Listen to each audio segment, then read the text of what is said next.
नमस्कार दोस्तों, स्वागत है आप सबका बीपीएससी के घटना चक्र के इस सीरीज़ में। दोस्तों, आज आपका मध्यकालीन भारत का इतिहास समाप्त हो जाएगा और कल से हम आधुनिक भारत का इतिहास करेंगे। इस सीरीज़ में हम 38 बीपीएससी से लेकर के 69 बीपीएससी तक जितने भी आपके क्वेश्चन आ चुके हैं वो सारे क्वेश्चन को हम करते हुए चल रहे हैं और ये खास करके सीरीज़ चलाया जा रहा है आपके 70वीं बीपीएससी के प्री के लिए। ठीक है, तो पिछले वीडियो में मैंने आपको एक क्वेश्चन दिया था कि आपको उसका आंसर कमेंट बॉक्स में बताना था कि अकबर ने बंगाल तथा बिहार को मुग़ल साम्राज्य में कब मिलाया था। ये आपके 2008 का क्वेश्चन है और इसका आंसर हो जाएगा कि 1576 ईस्वी में जो है अकबर ने बंगाल तथा बिहार को मुग़ल साम्राज्य में मिलाया था।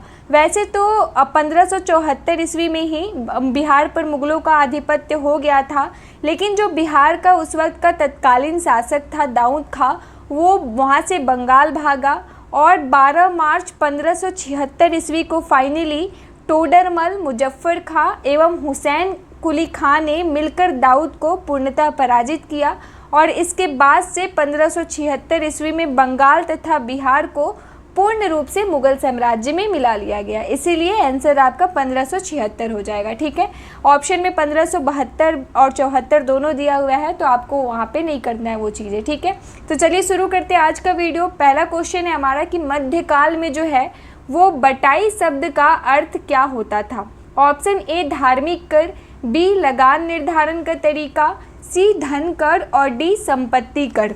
ये जो क्वेश्चन है ये आपका 2008 में पूछा हुआ है ये भी, और 48 में भी 48 बीपीएससी यानी कि 2 बार ये क्वेश्चन मूल रूप से आ चुका है और इसका आंसर हो जाएगा बी। बटाई शब्द जो है मध्यकाल में ये एक लगान निर्धारण का तरीका होता था। चलिए इसका एक्सप्लेनेशन देखते हैं। मध्यकाल में बटाई शब्द का तात्पर्य जो है वो लगान निर्धारण की एक पद्धति थी। ठीक है, जिसमें वास्तविक उपज का बंटवारा राज्य और कृषक के बीच होता था। शेरशाह सूरी ने लगान निर्धारण के लिए 3 प्रणालियाँ अपनाई थी। पहला था नस्क या मुक्तई अथवा कनकुत। तीनों नाम याद रखिएगा आप, ऐसे कि अगर पूछा जाए ऐसे कि ये भी पूछ सकता है ना कि नस्क या मुक्तई अथवा कनकुत जो है वो मतलब जैसे यहाँ पे ऊपर में पूछा हुआ है कि इस शब्द का अर्थ क्या है, तो ये भी पूछ सकता है कि नस्क या मुक्तई अथवा कनकुत शब्द का अर्थ क्या है। तो ये लगान निर्धारण का एक तरीका था जो शेरशाह सूरी के द्वारा चलाया गया था। ठीक है, दूसरा है आपका नकदी अथवा जब्ती। ठीक है, और तीसरा गल्ला बख्शी या बटाई। बटाई भी 3 प्रकार की होती थी, खेत बटाई, लंक बटाई एवं रास बटाई। ठीक है, ज़्यादा डिटेल में हम नहीं जाएंगे, एक क्वेश्चन ज़्यादा टाइम ले लेगा तो फिर हम अपने और क्वेश्चन को नहीं कर पाएंगे। ठीक है, बस हमें ये जितना एक्सप्लेनेशन दिया हुआ है, जितना हमारे एग्जाम के दृष्टिकोण से महत्वपूर्ण है, उन पे ही हम चर्चा करते चलेंगे। ठीक है, चलिए नेक्स्ट क्वेश्चन देखते हैं। किस मुग़ल शासक ने चित्रकारी के लिए कारखाने बनवाए। Option A Humayun, B Akbar, C Jahangir, D Shahjahan और ई उपर्युक्त में से कोई नहीं या उपर्युक्त में से एक से अधिक। ये आपका 66 बीपीएससी 2020 में पूछा हुआ है और इसका आंसर हो जाएगा ए। हुमायूं जो था उसने चित्रकारी के लिए एक कारखाने बनवाए थे और इसका एक्सप्लेनेशन देखते हैं। हुमायूं ने चित्रकारी के लिए कारखाना, ये एनसीईआरटी के अनुसार है, ये जो आंसर इसका दिया हुआ है वो एनसीईआरटी के अनुसार है, उसकी पुस्तकालय से जुड़ा था ये कारखाना। ठीक है, लेकिन बीपीएससी ने इसके उत्तर को बी माना है, यानी कि आपका अकबर माना है।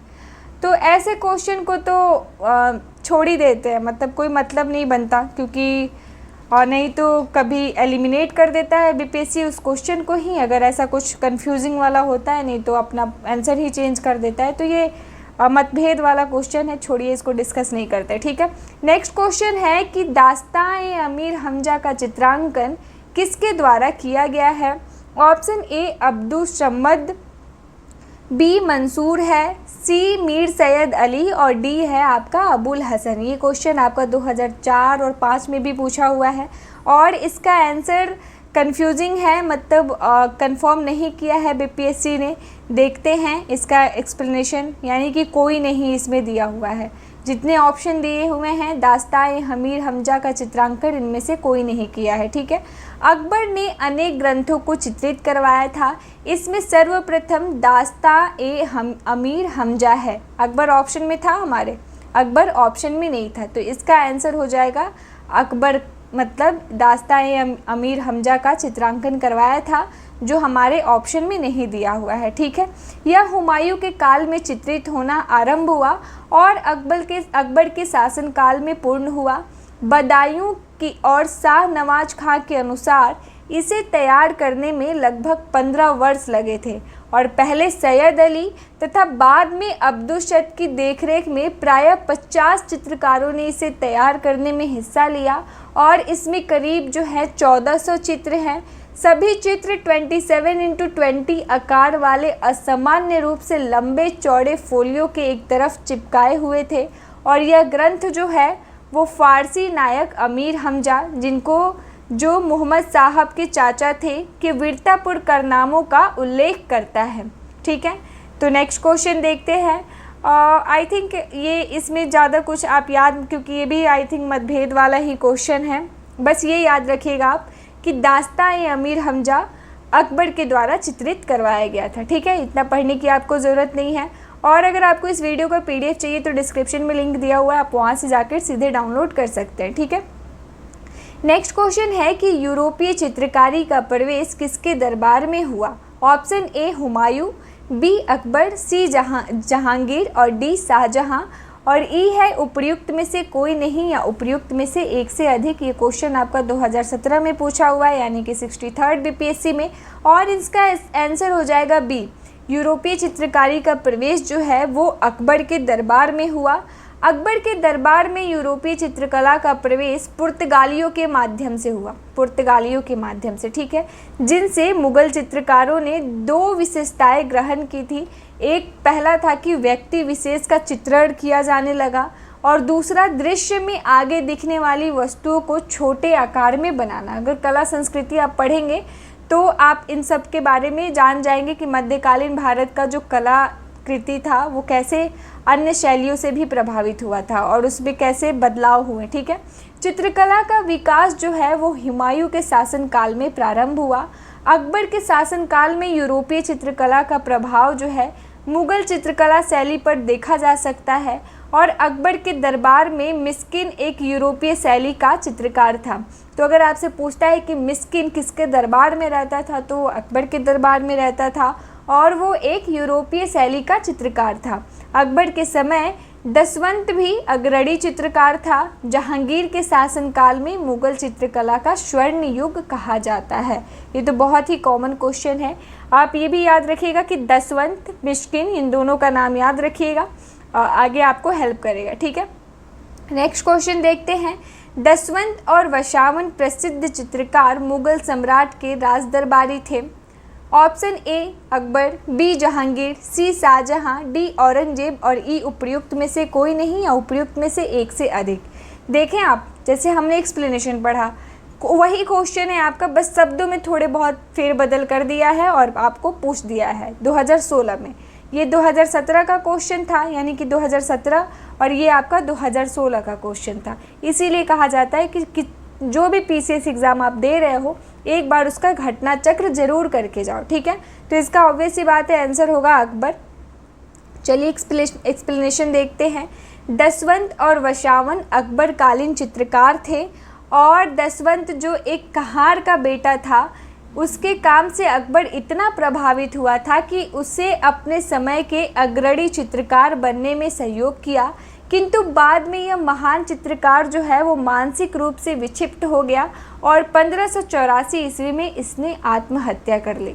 अकबर कालीन चित्रकारों के नाम अबुल फजल ने अपने आईने अकबरी में गिनवाए हैं, जैसे दसवंत, वशावन, केशवलाल, मुकुंद, मिस्किन, हमने जैसे देखा यूरोपीय चित्रकार था ये, फारूक, कलम, माधव, जगन्नाथ, महेश, खेमकरण, तारा, सांवल और हरिवंश। तो ये सारे चित्रकार जो हैं वो अकबर के दरबार में रहते थे, ठीक है। नेक्स्ट क्वेश्चन देखते हैं। मुगल चित्रकला किसके नेतृत्व में अपने शीर्ष बिंदु पर था? Option A Jahangir, B Humayun, C Shahjahan, D Akbar और ई उपर्युक्त में से कोई नहीं या उपर्युक्त में से एक से अधिक। ये आपका क्वेश्चन 65th बीपीएससी में 2019 में पूछा हुआ है और इसका आंसर हो जाएगा ए। मुगल चित्रकला जो है वो जहांगीर के शासन नेतृत्व में अपने शीर्ष बिंदु पर था, इसीलिए इसके काल को स्वर्ण युग कहा जाता है। चित्रकला का स्वर्ण युग कहा जाता है। ठीक है, मुगल चित्रकला जहांगीर के काल में अपने शिखर पर पहुंच गई थी। जहांगीर चित्रकला का एक बड़ा कुशल पारखी था और मुगल शैली में मनुष्यों के चित्र बनाते समय एक ही चित्र में विभिन्न चित्रकारों द्वारा मुख, शरीर तथा पैरों को चित्रित करने का रिवाज था। यानी कि कोई चित्रकार आपका मुख बना रहा है, कोई आपका शरीर पेंट कर रहा है, कोई आपका पैर बना रहा है, ऐसे रिवाज थे मुगल काल में। ठीक है, जहांगीर का दावा था कि यह किसी भी चित्र में विभिन्न चित्रकारों के अलग अलग योगदान को पहचान सकता था, यानी कि कौन किसने बनवाया है वो ये भी पहचान सकता था। शिकार, युद्ध तथा राज दरबार के दृश्यों को चित्रित करने के अलावा जहांगीर में मनुष्यों तथा जानवरों के चित्रों की बनाने की कला में भी विशेष प्रगति हुई थी। अबुल हसन ने जहांगीर के सिंहासन आरोहण का एक चित्र बनाया था जिसे जहांगीर की आत्मकथा तुजुक-ए-जहांगीर के मुख्य पृष्ठ पर लगा दिया गया और इस प्रकार जहांगीर के काल को मुगल चित्रकला का स्वर्ण युग कहा जाता है। ठीक है, नेक्स्ट क्वेश्चन देखते हैं। जाप्ती प्रणाली किसकी उपज थी? Option A Ghiyasuddin Tughlaq, B Sikandar Lodi, C Sher Shah और डी आपका अकबर। ये हमने क्वेश्चन प्रीवियस वीडियोस में कर लिए हैं, ये एक बार और पूछ चुका है, सन मुझे नहीं याद आ रहा है और इसका आंसर हो जाएगा डी। जाप्ती प्रणाली जो है वो अकबर की उपज थी। अकबर के शासनकाल में भू राजस्व वसूली के लिए जाप्ती प्रणाली का प्रचलन हुआ जो भूमि सर्वेक्षण, भू राजस्व निर्धारण के लिए दस्तूरुल अमल तथा जाप्ती खसरे की तैयारी पर आधारित थी। इतना मत पढ़िएगा, ये सब कंफ्यूजिंग वर्ड है आपके। आप बस ये याद रखिएगा कि जाप्ती प्रणाली जो है वो अकबर के शासनकाल में शुरू हुई, जो भू राजस्व वसूली के लिए इस प्रणाली का प्रचलन हुआ था। ठीक है, नेक्स्ट क्वेश्चन देखते हैं। यह कथन किसका है कि अकबर के शासन में इलाहाबाद में 40 स्तंभ युक्त मंजिल के निर्माण में 5000 से 20,000 लोगों ने 40 साल तक काम किया? Option A Manucci, B Tavernier, C William Finch, D Abdul Hamid Lahori और ई उपर्युक्त में से कोई नहीं या उपर्युक्त में से एक से अधिक। ये क्वेश्चन आपका 64th बीपीएससी में 2018 में पूछा हुआ है और इसका आंसर हो जाएगा सी। विलियम फिंच का ये कथन है कि अकबर के शासन में इलाहाबाद में 40 स्तंभ युक्त मंजिल के निर्माण में 5000 से 20,000 लोगों ने 40 साल तक काम किया था। ये विलियम फिंच का कथन है। ठीक है, विलियम फिंच के अनुसार जो है, जो हमने ऊपर पढ़ा, इसके एक्सप्लेनेशन पढ़ने की ज़रूरत नहीं है। ठीक है, नेक्स्ट क्वेश्चन देखते हैं। कश्मीर का अकबर के नाम से कौन सा सुल्तान प्रसिद्ध है? Option A Sultan Shamsuddin Shah, B Sultan Qutbuddin, C Sultan Sikandar, D Sultan Zainul Abidin और ई उपर्युक्त में से कोई नहीं या उपर्युक्त में से एक से अधिक। तो इसका आंसर हो जाएगा आपका डी। सुल्तान जैनुल आबिदीन को कश्मीर का अकबर कहा जाता है और ये भी क्वेश्चन आपका 2018 में पूछा हुआ है। ठीक है, चलिए एक्सप्लेनेशन देखते हैं इसका। अकबर के समान धर्म सहिष्णु एवं सामाजिक कार्यों के लिए सुल्तान जैनुल आबिदीन की कश्मीर का अकबर आबिदीन को कश्मीर का अकबर कहा जाता है। उसने संस्कृत में अनेक महत्वपूर्ण ग्रंथों का अनुवाद कराया तथा श्रीमठ और मंसूर बिन अहमद जैसे वैद्यों को संरक्षण प्रदान किया था। तो श्रीमठ और मंसूर बिन अहमद जो वैद्य थे वो सुल्तान जैनुल आबिदीन के दरबार में संरक्षण उनको मिला था। ठीक है, नेक्स्ट क्वेश्चन देखते हैं। 2 अस्पा एवं सिंह अस्पा प्रथा किसने शुरू की थी? Option A Akbar, B Jahangir, C Shah Jahan और डी औरंगजेब। तो इसका आपका ये जो क्वेश्चन है ये बहुत पुराना है, लाइक 1994 में पूछा हुआ है और इसका आंसर हो जाएगा बी। 2 अस्पा एवं सिंह अस्पा प्रथा जो है वो जहांगीर के द्वारा शुरू की गई थी। दो अस्पा एवं सिंह अस्पा प्रथा जहांगीर ने चलाई थी। इसके अंतर्गत जो है बिना जात पद बढ़ाए ही मनसबदारों को अधिक सेना रखना पड़ता था। दो अस्पे का अर्थ है कि इसमें मनसबदारों को अपने सवार पद के दोगुने घोड़े रखने पड़ते थे, यानी कि जितना सवार नहीं होगा उसके दोगुने घोड़े रखने हैं आपको। सिंह अस्पा का अर्थ है इसमें मनसबदारों को अपने सवार पद के 3 गुने घोड़े रखने पड़ते थे। ठीक है, नेक्स्ट क्वेश्चन देखते हैं। ईरान के शाह और मुग़ल शासकों के बीच झगड़े जो होती थी उनकी जड़ क्या थी? Option A Kabul, B Kandahar, C Kunduz और डी गजनी। ये भी आपका क्वेश्चन बहुत पुराना 1994 के अप्रॉक्स पूछा है और इसका आंसर हो जाएगा कंधार। ईरान के शाह और मुग़ल शासकों के बीच झगड़े की जो जड़ थी वो कंधार नामक ये जगह है, ये थी। ठीक है, कंधार राज्य ईरान के शाह और मुग़लों के बीच संघर्ष की जड़ थी, क्योंकि कंधार को अपने हाथों में रखना मुग़ल शासक तथा ईरान के शाह के लिए प्रतिष्ठा का विषय बन गया था। दोनों शासकों की साम्राज्यवादी योजनाओं को क्रियान्वित किया जाना बहुत कुछ कंधार को अपने हाथों में रखने पर ही निर्भर करता था। ठीक है, नेक्स्ट क्वेश्चन देखते हैं। दिल्ली के लाल किले का निर्माण किसने करवाया था? बहुत कॉमन क्वेश्चन है आपका। ये option A Akbar, B Nur Jahan, C Jahangir और डी शाहजहां ने। तो ऑब्वियस सी बात है, हम सब जानते हैं इसका आंसर शाहजहां ने करवाया था। अगर ये आंसर नहीं पता होगा तो कौन सा पता होगा?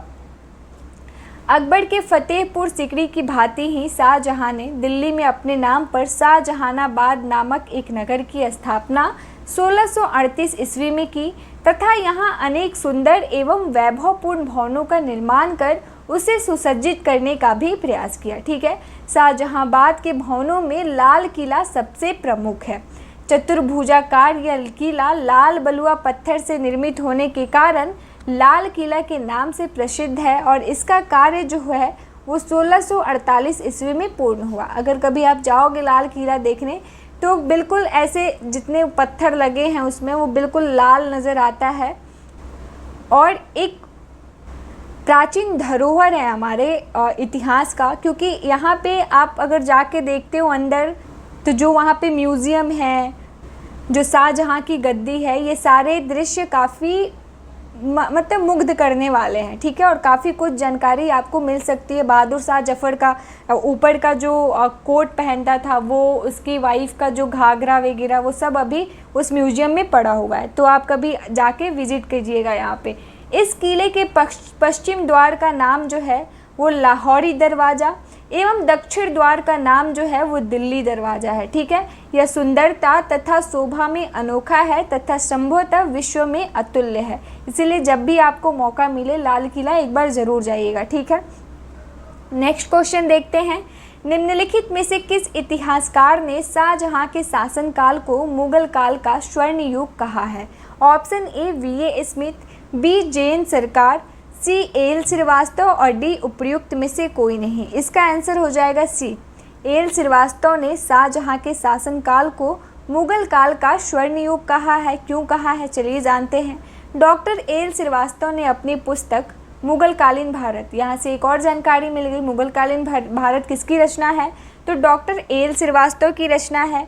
उन्होंने इसमें लिखा है कि शाहजहाँ का शासनकाल जो है वो भारत के मध्ययुगीन इतिहास में स्वर्ण युग के नाम से प्रसिद्ध है और यह केवल कला और कला में भी वास्तुकला के दृष्टि से ही सत्य माना जा सकता है, क्योंकि शाहजहाँ के शासनकाल में काफ़ी वास्तुकला और मतलब कलाकृति के क्षेत्र में अनेक चीज़ें उसके शासनकाल में बनवाई गई थी, इसीलिए ये कला और वास्तुकला की दृष्टि से ही सत्य माना जा सकता है। ठीक है, जैन सरकार और वी.ए. स्मिथ शाहजहाँ के काल को स्वर्ण काल मानने के पक्ष में नहीं है। एस.आर. शर्मा ने शाहजहाँ के काल को स्पष्ट रूप से मुगल काल का स्वर्ण काल माना है, इसीलिए सी सही है आपका। ठीक है, नेक्स्ट क्वेश्चन देखते हैं। औरंगजेब द्वारा चलाए जिहाद का अर्थ क्या है? ऑप्शन ए दारुल हर्ब, बी दारुल इस्लाम, सी होली वार और डी जजिया। तो इसका आंसर हो जाएगा बी, दारुल इस्लाम है उसके द्वारा चलाए गए जिहाद का अर्थ। औरंगजेब सर्वोपरि एक उत्साही सुन्नी मुसलमान था। ठीक है, सुन्नी मुसलमान। उसकी धार्मिक नीति संसारिक लाभ के किसी विचार से प्रभावित नहीं थी।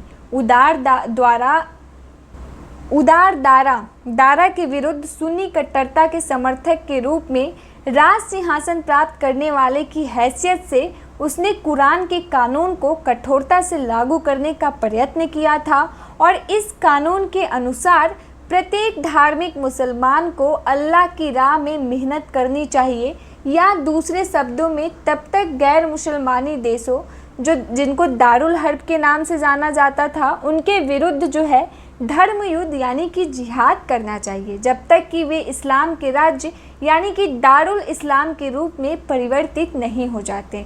यानी कि जो देश गैर मुसलमान होता था उसको दारुल हर्ब के नाम से जाना जाता था और उनका जो लक्ष्य था उससे दारुल इस्लाम यानी कि इस्लाम के राज्य के रूप में परिवर्तित करना था। ठीक है, नेक्स्ट क्वेश्चन देखते हैं।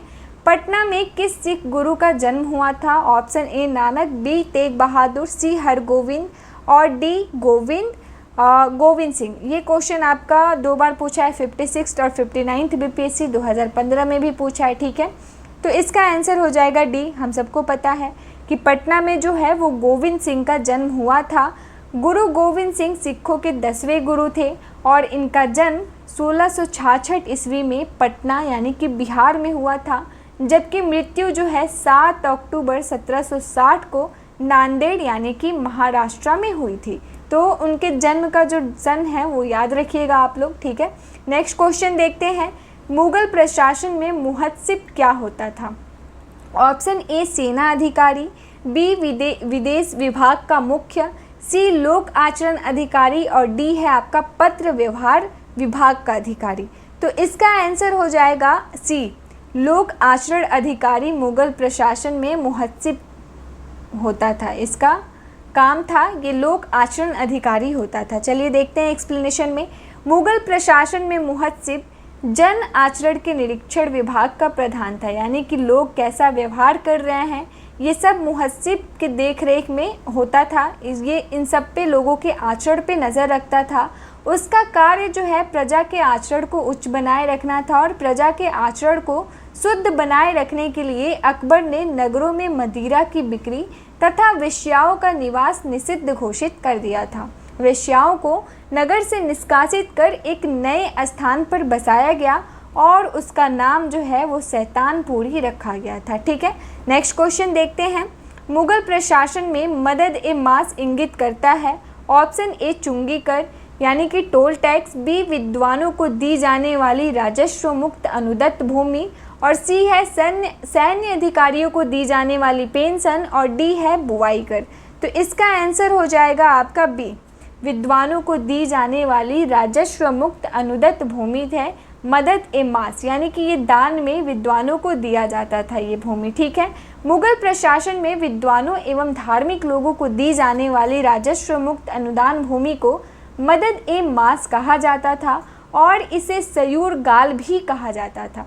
मदद ए मास और सयूर गाल। ठीक है, दान दी जाने वाली समस्त भूमि का निरीक्षण जो है वो सद्र करता था। सद्र नामक सद्र का यह भी दायित्व था कि इन अनुदानों का दुरुपयोग ना होने पाए। ये सद्र जो पद पे अधिकारी होता था वो मदद ए मास और सयूर गाल जैसे भूमि की निरीक्षण करता था। ठीक है, यह भूमि जो है स्थानांतरित नहीं हो सकती थी, यानी कि आप किसी और को बेच नहीं सकते थे और अनुदान ग्राही के पास वंशानुगत रूप से रहती थी, यानी कि अगर आपके वंश हैं वो आप इसका यूज़ कर सकते हैं बट आप इसको कहीं बेच नहीं सकते हो। ठीक है, तो अभी हमारा ये मध्यकालीन भारत का इतिहास जो है आज आपका समाप्त होता है। कल से हम आधुनिक भारत का इतिहास करेंगे। तो आशा करती हूँ कि आपको ये वीडियो पसंद आई होगी। अगर पसंद आई है तो लाइक, शेयर और सब्सक्राइब ज़रूर करें। मिलती हूँ मैं नेक्स्ट वीडियो में आपसे आधुनिक भारत के इतिहास के साथ। तो वीडियो को देखते रहिएगा, प्लेलिस्ट में मैंने ऐड करवा दिया है। ठीक है, तो ध्यान रखिएगा आप सब। Thank you.